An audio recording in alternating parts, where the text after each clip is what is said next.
Hello and blessings, my beautiful souls. It's Avalon here, and I've disappeared for a couple of months. So sorry to keep you waiting for a video. I've been very sick. I had COVID. My father injured himself terribly, and I've had to look after him, which is why I've taken such a long time to re-upload videos here on YouTube. Today is the full moon. A super full moon in the sign of Capricorn. Capricorn being a cardinal astrology sign in the earth sense. And so today I've been taking care of my loved ones. I've had to go into the city, take my father for his medical appointment and look after him. And I've been keeping in touch with my partner who's in Sydney at the moment, dealing with a family matter. And friends who are recovering from surgery. It's just like it's been an ordeal for many people of late. I'm looking at my own situation, but then I look out in the world and I see that everybody's struggling with something. And so, because it is the full moon, yesterday I was feeling so tired and overwhelmed because I'm still recovering from COVID, and I have that like lingering fatigue and a bit of a congestion situation going on. Oddly enough, I couldn't sleep last night. Full moon is tonight, but last night I just could not seem to close down my brain and go to sleep. But during the evening, I sat down and I was connected to a thought, a creative thought, and sort of magic just came a knocking. And that's what I wanted to talk to you about today, because I find that I myself get stuck in this particular rut. And that is high expectations, beautiful rituals when it comes to witchcraft. Like, I'm a practicing folk, magical witch, and I'm really, really into folk magic. But there are times where I get stuck in this headspace that everything needs to be ritualistic, everything needs to look beautiful, everything needs to feel elaborate and be organized and be utter regimented with the way that all goes down. I need to align everything to the right day, to the right time, to the right moon phase, to the right element, with all the right ingredients. I get in this perfectionist headspace, and don't ask me why. It just happens, and I am my own worst enemy because I get in my own way, especially as I pride myself in my love and passion for folk magic. This is actually goes against just the structure and the nature of folk magic, because folk magic is very spontaneous. It's simple. It's the simplicity of folk magic that I absolutely adore. It's the messiness, it's the off-cuff, it's the just the last minute call and the scramble to find if you've got what you need, because magic can come a knocking at any time. And for me, that was yesterday. I felt well enough. I felt out of my haze, if you will, and I felt well enough to actually attend to this. And I needed it to be simple. I needed it to feel simple. So what I did was I didn't even leave my kitchen for this. I looked around at what I had. I had paper, I had pens, I had an unused candle, a brand new candle that my beautiful partner AJ bought for me, and it had crystals and it had a little sliver of orange in it, and it was beautiful and it smelt really nice, and it was in a beautiful, elaborate, bougie little container. And I laid out my equipment, if you will, which was pen and paper, and I purged. I absolutely sat there and I just designed my dream life onto paper. That's what I did. I looked at it, I felt it. As I was writing, I stopped and I got into this meditative headspace where I was envisioning everything. Like, I was really setting that intention. I was saying it out loud, and I kept on coming through with these confirmations, like spirits urging me to speak this stuff out loud. I'm by myself in my cottage at the moment. And I was like, that's right, that's what I need. That's what my front door looks like. That is what this looks like. That is what that looks like. And I really envisioned it and I felt it. I actually felt the reality of it in that moment, because I was so God's damned focused on it that it actually blew me away. And I wrote 4 epic, detailed pages, big pages. I laid them out. Then I looked around me. What did I have? I had oranges. I had dried orange and lemon, and I had some sprays from the witch's moon. Thank you to the witch's moon for always delivering the best and the most beautiful things. And I just grabbed everything. I had some pyrite in my crystal dish, which lives on my table, my dining table, and all of this just went down on my dining room table. And I felt so deeply satisfied with it, despite the fact that it was not my most beautiful work. It wasn't the most elaborate work. It wasn't a ritual per se. It was magic in the moment, the simplicity of just the most satisfying magic. And it just dawned on me, I get so caught up in the fact that I believe that magic needs to be beautiful. This is definitely a flaw in my Taurus character. I like things to look really luxurious and to feel really luxurious, and that's definitely a thought that translates into my magic. I like to set up elaborate altars. I like to set up elaborate ritual spaces. It is just my thing. But there are times, and definitely one of those times was yesterday, where I am depleted. My vital energy is depleted. I'm sick, I'm recovering, I'm exhausted, and all of my energy needs to be directed into that, into healing my body right now. So whatever I needed to accomplish needed to be done in a quick, simple, efficient, and meaningful way. And so pen and paper it was, and just reaching for the things that were around me and feeling really damn good about it, and remembering that magic, genuine, true magic, exists in the simplest of moments, in the little cracks between all the meaningful gestures that we make towards magic. It's when what we do when we spill salt on the table. Do we toss it over our shoulder and alleviate that? Do we wrap up shards of broken glass? Do we sidestep cracks in the sidewalk? Do we sidestep wherever somebody has spat? Like, I have the most superstitious nature. I absolutely adore folk magic for its superstitious nature. And I have ingrained superstitions that I didn't even realize I had. And the other day I was putting away all of the dishes, and I noticed that one of my dining plates had actually a chip out of them. The porcelain actually had chipped out of it. And I looked at this, and my partner's like, oh, that's fine, you know, it's just a little chip, adds character. And I'm like, no, I can't use this plate for food anymore. And he's like, what?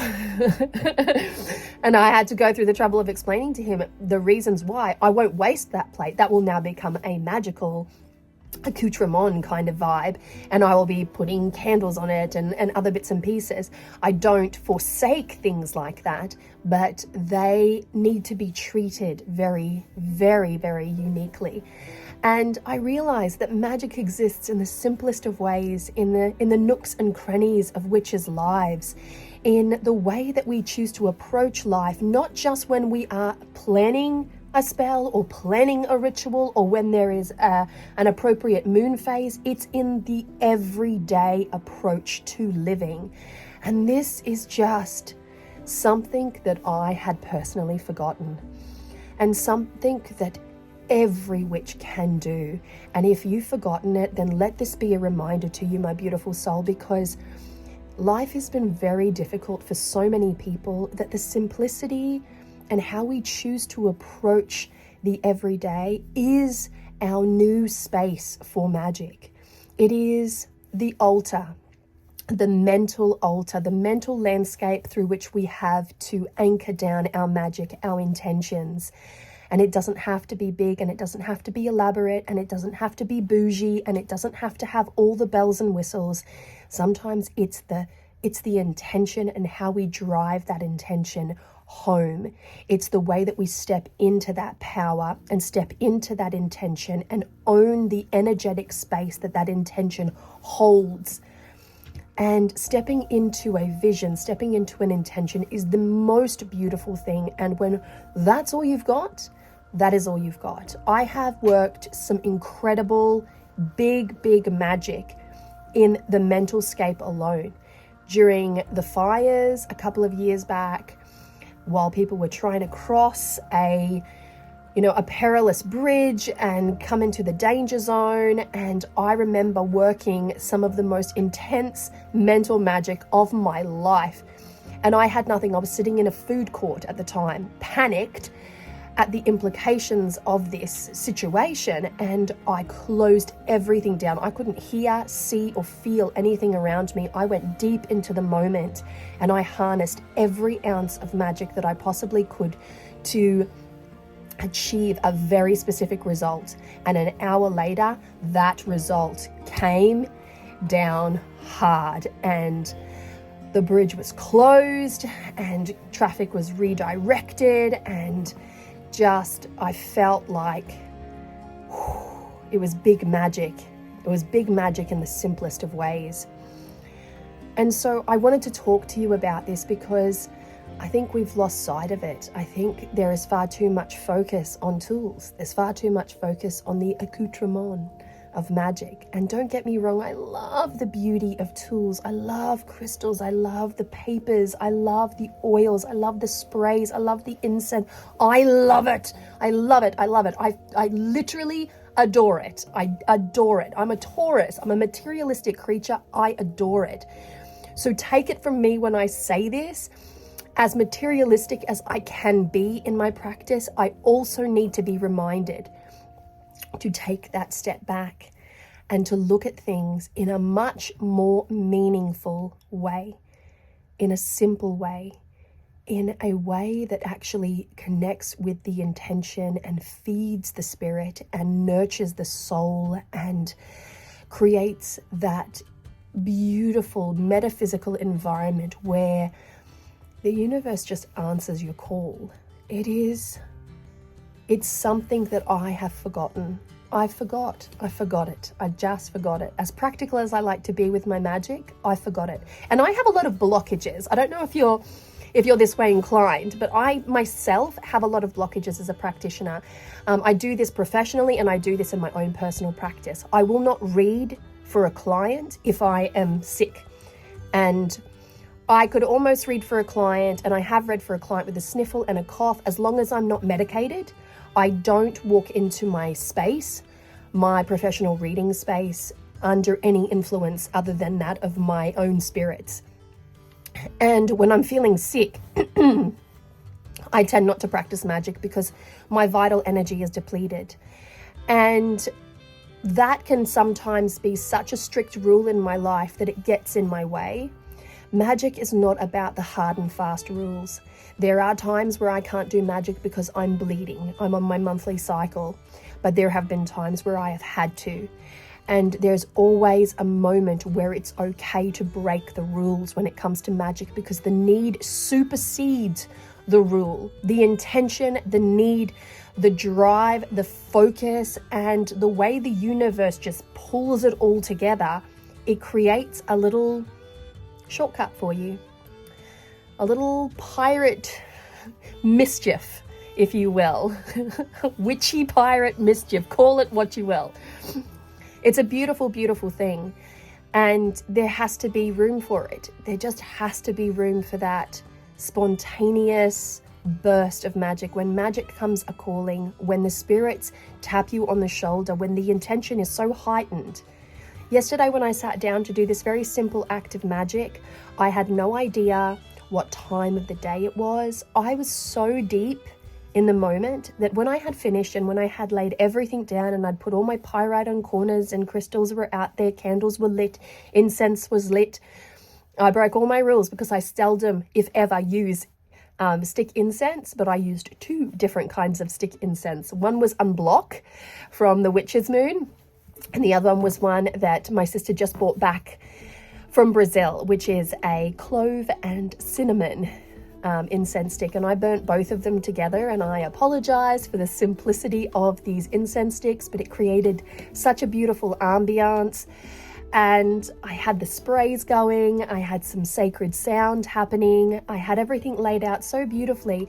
And when I took a step back and I looked at it, I'm like, wow, I did magic. I just did magic. I did magic because it was there to do, because the need arose, the intention was there, just everything seemed to align. And then I started checking my apps, and we're on the cusp of the full moon, obviously, but I was doing all of this beautiful magic with a specific theme in mind during the astrological hour ruled by Jupiter, the planet of expansion. And I was like, oh, when magic calls, you shouldn't question what's going on around you. You should just know that the time is right.